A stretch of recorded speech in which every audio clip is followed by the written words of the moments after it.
Hola. Ahora estás viendo Palabra del Día, una serie de videos en la que te enseñamos a pronunciar algunas palabras en quechua. Así que nuestra palabra del día por hoy es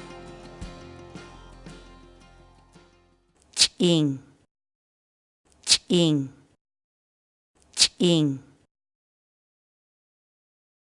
la palabra quechua. ch'in, En español significa silencio.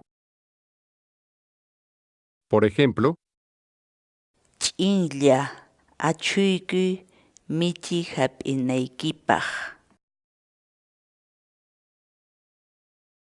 pruebe y descargue nuestros programas de corrección ortográfica en quechua, usando nuestra aplicación Nuevi de escritorio. Dirígete a nuestro sitio web sc.hinantin.com.